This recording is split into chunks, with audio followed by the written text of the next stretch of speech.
आज जो हमें पढ़ना है वो है personal profit earn by the partner section 16। According to section 16, subject to the contract between the partner, if a partner derive any profit for himself from any transaction of the firm or from the use of the property or business connection of the firm or the firm name, he shall account for that profit and pay it to the firm। अगर कोई partner personal profit कमाता है जिसका connection firm से, तो वो profit उसको firm को क्या करना पड़ेगा, वापस देना पड़ेगा। If a partner carry on any business of the same nature is in competing with that of the firm, he shall account for and pay to the firm all profits made by him in that of business. If partner carry on any business, अगर वो firm को ही compete करता हुआ कोई business कर रहा है तो वो प्रॉफिट भी उसको किसको देना पड़ेगा, फर्म को। ठीक है, तो उसने अपने पर्सनल यूज के लिए भी कहा तो भी क्योंकि उसने फर्म को कॉम्पीट किया, और फर्म को कॉम्पीट करना अलाउड नहीं है, हमने कल पढ़ा था। ABCD establish partnership business for refining sugar. A who was himself a wholesale grocer was interested with the work of selection and purchase of sugar as a wholesale grocer. फिर A was aware of the variation in the sugar market and had the suitable sense of priority as regard purchase of sugar. He had already in stock sugar purchased at a low price which he sold to the firm when he was in need of some, without informing the partner that the sugar sold had belonging to him. It was held that A was bound to account to the firm for the profit so made by him. This rule, however, is subject to the contract between the partner.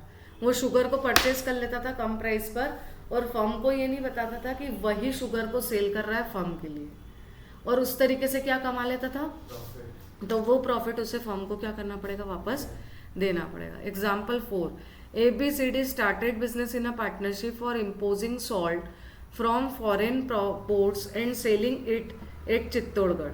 A struck certain transaction in salt on his own account which were found to be the same nature as the business carried on by the partnership. It was held that A was liable to account to the profit. Same concept. ठीक है, जो उसने profit कमाया उसे firm को वापस देना पड़ेगा। अब ये जो टॉपिक है rights and duties of a partner after a change in the firm, इस टॉपिक पे कहीं साइड में लिख लो कि चाहे कोई सा भी चेंज आ जाए फर्म में, उससे फर्म के पार्टनर के राइट्स और ड्यूटीज चेंज नहीं होंगे। अलग अलग जगह एक ही चीज लिखी हुई है, चाहे नए पार्टनर का एडमिशन हो या चेंज हो या एक्सपायरी हो या कुछ भी हो, उससे पार्टनर के किसी भी तरह के राइट्स और ड्यूटीज पर कोई इफेक्ट आने वाला नहीं है। बस कोई भी चेंज आए उससे फर्म के राइट्स, पार्टनर के राइट्स और ड्यूटीज चेंज नहीं होंगे। नेक्स्ट आता है relation of partner to the third parties. इसको समझते हैं। Partner to be an agent of the firm section 18। आपको अच्छे से याद है कि ये जो पार्टनरशिप है वो एक पार्टनर सभी की तरफ से रिप्रेजेंट कर सकता है, और अगर ऑर्डिनरी कोर्स ऑफ बिजनेस में काम किया गया है तो वो जो लॉस है वो सारे पार्टनर्स को मिलकर क्या करना पड़ेगा, बियर करना पड़ेगा, क्योंकि इसमें म्यूचुअल एजेंसी कॉन्सेप्ट होता है। Section 18 clarify this position by providing that subject to the provision of the act, a partner is an agent of the firm for the purpose of the business of the firm. The partner indeed virtually embraces the character of both principal and agent. Partner firm का principal भी होता है और साथ ही साथ क्या होता है, एजेंट भी।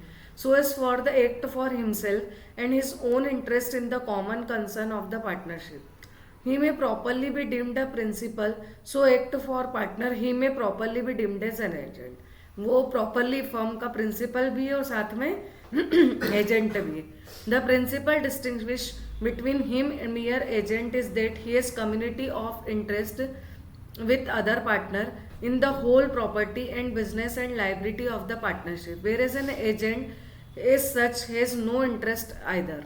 मतलब अगर वो प्रिंसिपल है तो फर्म की प्रॉपर्टी में उसका इंटरेस्ट रहेगा, पर अगर वो एजेंट है तो फर्म की प्रॉपर्टी में उसका कोई इंटरेस्ट नहीं। The rule that partner is an agent of the firm for the purpose of the business can not be applied to all transaction and dealing between the partner themselves. It is applicable only to the act done by partner for the purpose of business. वो agent माना जाएगा, पर केवल उन्हीं transaction के लिए जो firm के लिए किए गए। ठीक है, सेक्शन 18 खत्म। सेक्शन 19 बहुत ज़्यादा आईएमपी एग्जाम में पूछा जाता है, इस पर आईएमपी लिख लेना, इस बार आने की भी पूरी प्रोबेबिलिटी है। सेक्शन 19 यहाँ पर बोलता है कि फर्म के पार्टनर को बहुत सारी चीज़ों की इम्प्लाइड अथॉरिटी रहती है, जैसे वो फर्म का बिजनेस यूजुअल वे में कर सकता है, यानी जैसा फर्म का बिजनेस करता है वैसे कर सकता है, पर इन सब चीज़ों की उसे इम्प्लाइड अथॉरिटी नहीं है जो सेक्शन 19 के पार्ट सेकेंड में बताई गई है। Submitted dispute relating to the business of the firm to the arbitration, मतलब अगर आप out of the court settlement करना चाहते हो तो उस बात की आपको परमिशन नहीं होती है। आउट ऑफ द कोर्ट अगर सेटलमेंट करना चाहते हो तो उस बात की आपको कोई परमिशन नहीं है। Open a banking account on behalf of the firm in his own name, खुद के नाम से आप बैंक अकाउंट ओपन नहीं कर सकते हो। कॉम्प्रोमाइज और रिलिंग्विश एनी क्लेम और portion of claim by the firm, आप कोई क्लेम सेटल नहीं कर सकते हो। जैसे कोई क्लेम चल रहा हो और आपने बोला ठीक है हम उसको कॉम्प्रोमाइज कर लेते हैं, वो नहीं हो सकता है।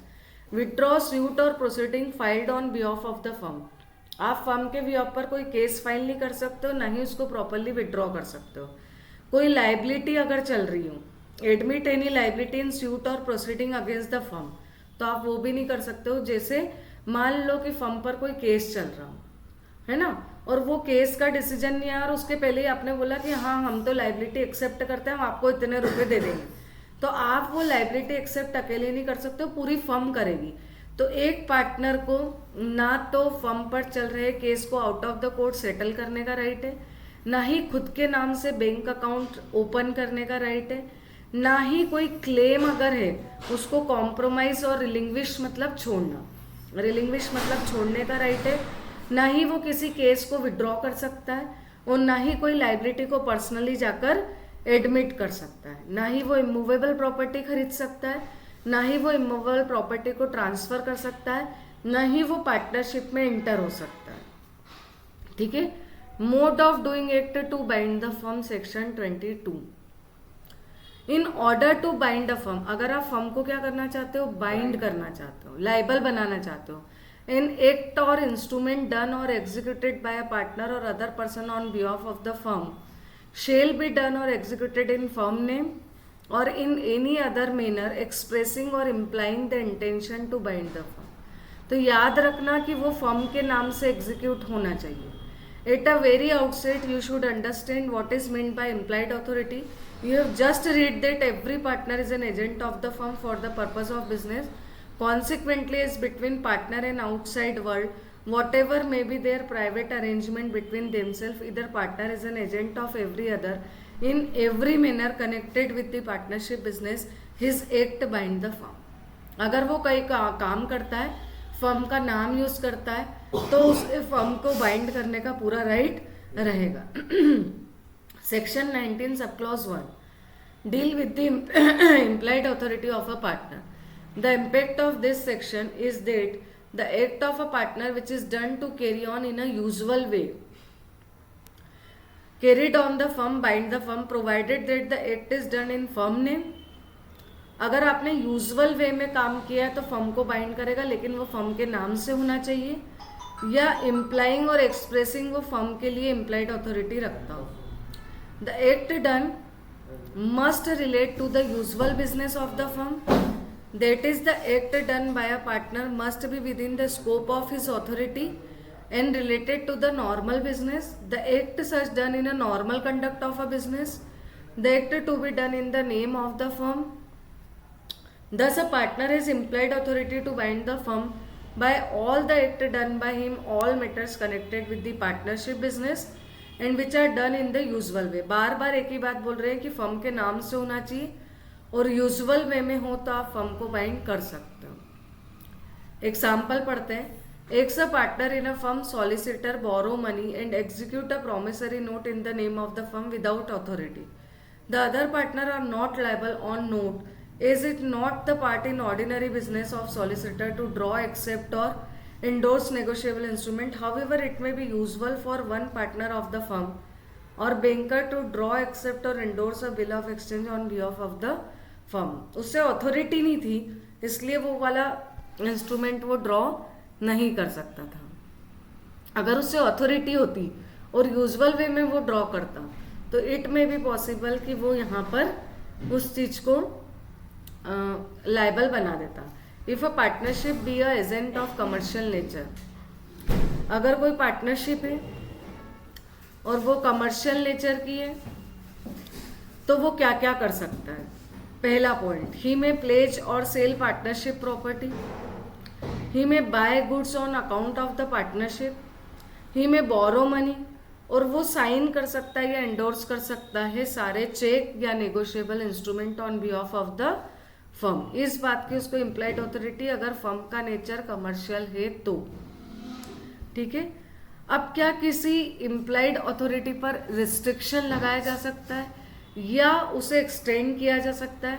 The implied authority of a partner में बी एक्सटेंडेड और restricted by contract between the partner under the following condition.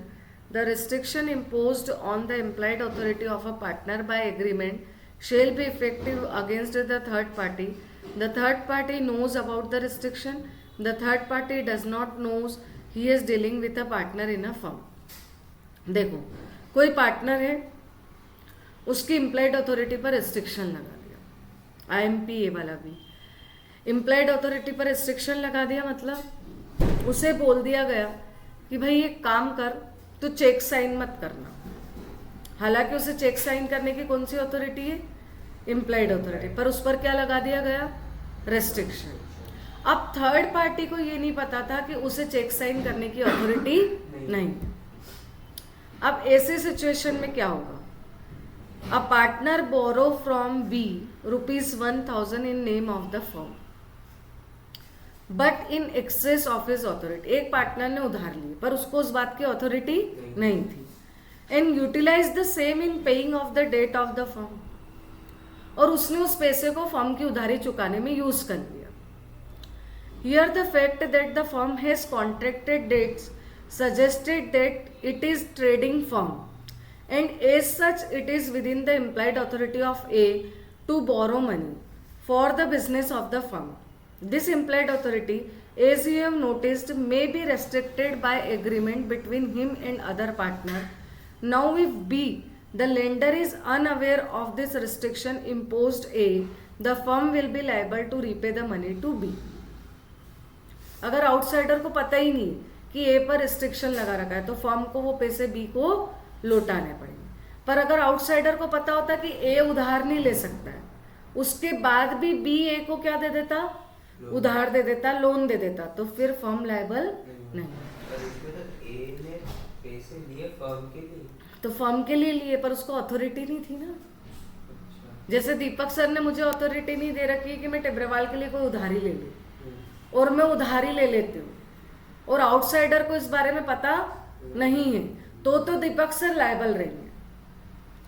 पर अगर आउटसाइडर को पता हो कि मुझे लाइबिलिटी मतलब उधारी लेने का हक नहीं है, फिर भी मैं उधार ले लेती हूँ, तो फिर दीपक सर अपनी लाइबिलिटी से फ्री हो जाए। It may be noted the above mention extension or restriction is only possible with the consent of all the partner.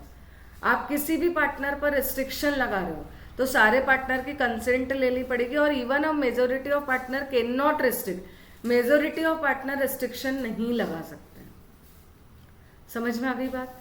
Partners authority in an emergency, अगर इमरजेंसी में आप कोई एक्ट करते हो तो फर्म को बाइंड होना पड़ेगा, याद रखना। इमरजेंसी में आप कोई एक्ट करते हो तो फर्म को क्या होना पड़ेगा, बाइंड होना पड़ेगा। Effect of admission by a partner, एक पार्टनर था, उसने एडमिशन मतलब एक्सेप्ट करना, एडमिशन मतलब यहाँ पर क्या है, एक्सेप्ट। एडमिशन मतलब नए पार्टनर का एडमिशन नहीं, एडमिशन का मतलब यहाँ पर क्या है, कोई चीज को क्या कर लेना, एक्सेप्ट कर लेना। Partner is regard agent of each other can make binding admission but only in relation to partnership transaction in ordinary course of business.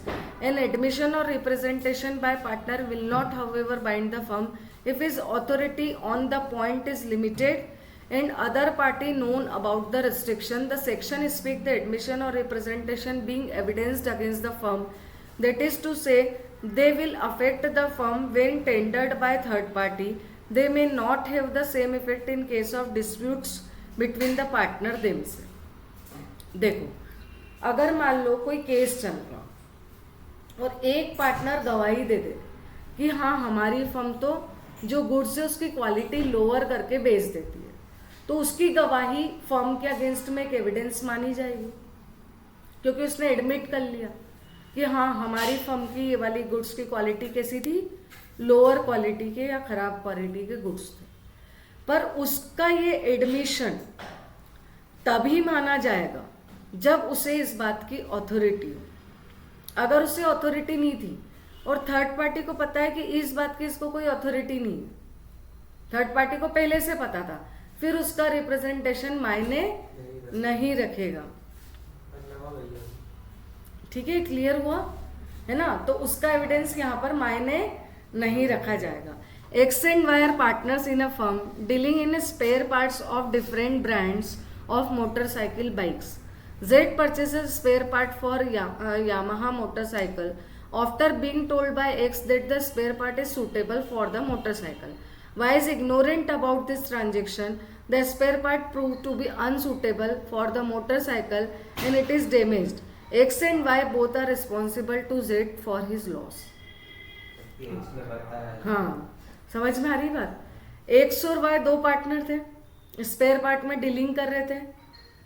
Z purchase spare part, उसने परचेस करा है, जिसमें एक्स ने क्या बोला था कि स्पेयर पार्ट जो है वो सूटेबल रहेगा, जबकि Y ignorant about this transaction, Y को इस बारे में कुछ पता ही नहीं था। फिर भी एक्स और वाई दोनों लायबल हुए।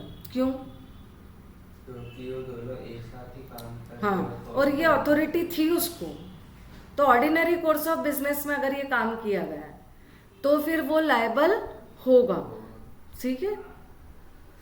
इफेक्ट ऑफ नोटिस, अगर मान लो फर्म के नाम पर कोई नोटिस भेजा जाता है, फर्म के नाम पर कोई नोटिस भेजा जाता है, तो वो नोटिस एक्टिव पार्टनर एक्सेप्ट करेगा। कौन एक्सेप्ट करेगा? Active partner. एक्टिव पार्टनर मतलब कौन? जो बिजनेस में डील कर, हाँ, जो बिजनेस में इंटरेस्टेड है ना, जो बिजनेस के मैनेजमेंट को एक्टिवली रन कर रहा है, तो वो यहाँ पर एक्सेप्ट कर सकता है।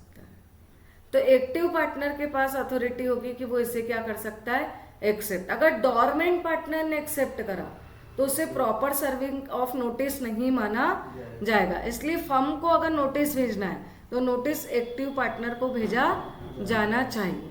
ठीक है, लेकिन इसमें एक एक्सेप्शन है। मान लो एक्टिव पार्टनर आउटसाइडर के साथ मिलकर एक प्लानिंग करे कि यार मैं फर्म पर अवेलेबल नहीं रहूंगा और तुम नोटिस भेज देना, तो वो नोटिस गवर्नमेंट पार्टनर को लेना पड़ेगा। तो इसमें एक्टिव पार्टनर ने क्या करा, जान करके प्लानिंग करके खुद को क्या करा, वहां पर हाँ एब्सेंट करा, गायब करा। तो फिर भले ही स्लीपिंग पार्टनर ले लें तो प्रॉपर सर्विस ऑफ नोटिस मान लिया जाए, क्योंकि यहाँ पर फ्रॉड किया गया है फर्म के साथ। ठीक है, क्लियर हुआ? तो फ्रॉड के केस में फिर कोई भी एक्सेप्ट करे उसे फिर प्रॉपर सर्विंग मान लिया जाएगा। Liability to third party, liability of a partner for act of the firm. Partner की क्या लायबिलिटी रहेगी? The partner are jointly and individually liable. This is because that all act done with in the scope. फिर से वही बात है, act of the firm connotes an act or omission of all partner by any partner agent of the firm against the firm. Again, in order being case of section 2, it is necessary that act of the firm in respect of which liability is brought to enforced against a party must have been done while he was a partner. जब वो काम कर रहा है तब उसकी liability रहेगी, लेकिन शर्त फिर से एक ही है कि वो काम फर्म के नाम से होना चाहिए और ऑर्डिनरी कोर्स ऑफ बिजनेस में होना चाहिए। Certain person were found to have been partner in a firm when the act constituting an infringement of trademark by the firm took place. It was held that they were liable for damage arising or alleged infringement, it being immaterial that the damage arose after the dissolution of the firm. आप जब partner थे तब trademark का misuse हुआ है ना, तो आप सभी को लायबल बनाया जाएगा। भले ही बाद में फर्म डिसॉल्व हो गई, लेकिन जब इन्फ्रिजनमेंट मतलब मिसयूज हुआ था ट्रेडमार्क का, तब तो आप पार्टनर थे, इसलिए आप सभी को क्या मान लिया जाएगा, लायबल। तो फिर अगर पार्टनर अगर वो है तो फिर वो भी केस कर सकते हैं क्या? अगर 3 पार्टनर थे, ठीक है। जैसे एक को नहीं पता और दोनों फ्रॉड कर दिया, तो पेमेंट तो तीनों को करना पड़ेगा। हाँ, फिर सी तो दोनों से लाइबल रिम्बर्स करेगा ऐसा। हाँ। देखो अगर मान लो गलती सिर्फ एक्सक्लूसिवली एक पार्टनर की है, ठीक है, और उसने फ्रॉड किया है, तो वो इंडिविजुअली लायबल रहेगा। पर अगर वो ऑर्डिनरी कोर्स ऑफ बिजनेस में काम कर रहा है और तीनों को पता है, तो फिर फर्म लायबल रहेगी। नहीं 3 पार्टनर थे, हाँ, 2 ने फ्रॉड करा पर तीसरे को पता नहीं था, तो नहीं लायबल रहेगा ना, जब नहीं पता है तो। वो तो फर्म के साथ में होगा तो तीनों को पेमेंट करना पड़ेगी ना। कब? जब ऑर्डिनरी कोर्स ऑफ बिजनेस में काम हो, नॉर्मल या यूजुअल वे में, ये तो फ्रॉड हो रहा है। तो बोलते हैं सारे पार्टनर लायबल। कब? जब ऑर्डिनरी कोर्स ऑफ बिजनेस में काम, बार बार वो एक ही बात बोल रहे हैं कि यूजुअल वे में काम किया गया। अब फ्रॉड ही कर रहे हो और प्रूव कर दे दूसरे पार्टनर के सर ये तो फ्रॉड है, तो फिर लायबिलिटी थोड़ी ना आएगी। देखो, 1 or 2 partners in a coal mine acted as a manager was guilty of personal negligence in omitting to have the shaft of mine properly fenced. As a result thereof, injury was caused to a workman. The other partner was also held responsible for the same. समझ में ही बात? Negligence हुई है। एक shaft थी coal mine की, उसको properly fence करवाना था, लेकिन फेंसिंग नहीं करवाई, जिससे क्या हुआ, एक workman on the spot injured हो गया, तो दोनों लायबल होंगे। क्योंकि यहाँ पर ऑर्डिनरी कोर्स ऑफ बिजनेस में दोनों पार्टनर में से किसी एक को वहां पर प्रॉपर फेंसिंग करवा देनी चाहिए थी। फ्रॉड तो है नहीं, दिख रहा है कि फेंसिंग नहीं, तो करवा देनी चाहिए ना। समझ में आ रही बात? जैसे मान लो टिब्रवाल प्रोफेशनल एकेडमी के 2 पार्टनर है और दिख रहा है कि गैलरी में जो है वो कुछ टूटा हुआ है, जिससे कोई भी स्टूडेंट फर्स्ट फ्लोर से गिर सकता है। अब अगर कोई स्टूडेंट डैमेज हो जाता है, इंजर्ड हो जाता है, तो क्या होगा, दोनों पार्टनर इक्वली लायबल होंगे, क्योंकि वो साथ में क्या है, पार्टनर। और दोनों को दिख रहा है, इसमें फ्रॉड तो ही नहीं, अपीरेंटली दिख रहा है, यूजुअल वे में दिख रहा है।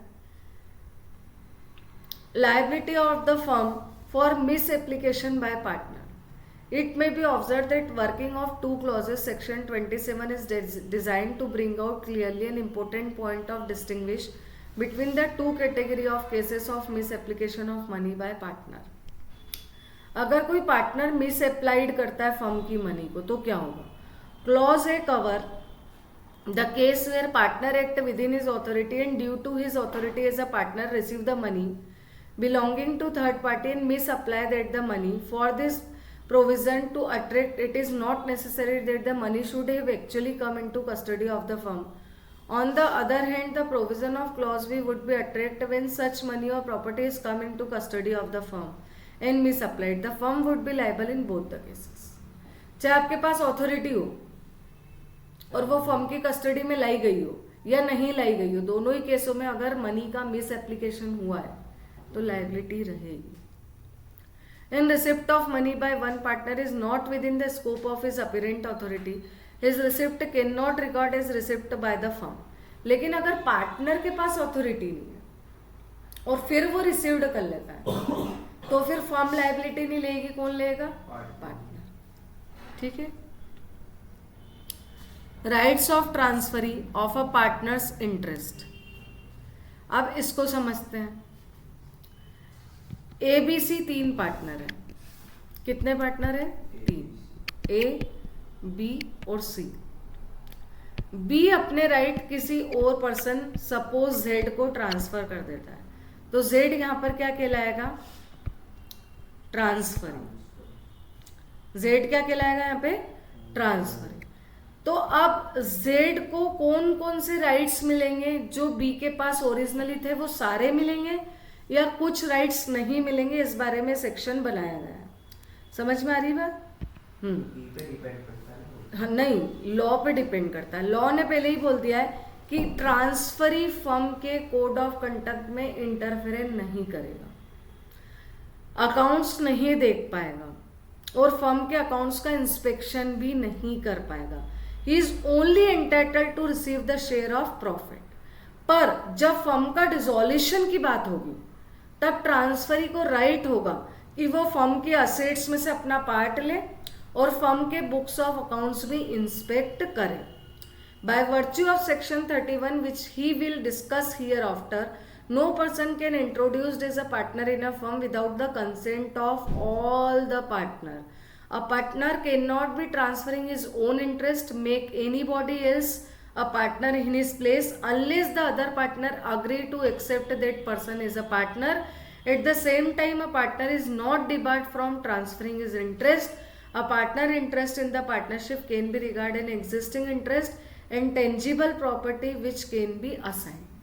सारे पार्टनर की कंसेंट होगी तो ही आप अपना शेयर क्या कर सकते हो, ट्रांसफर कर सकते हो। ट्रांसफरी को 3 राइट्स नहीं मिलेंगे जो हमने ऊपर पढ़ा। ठीक है, आज का पूरा लेक्चर समझ में आया? ठीक है बेटा।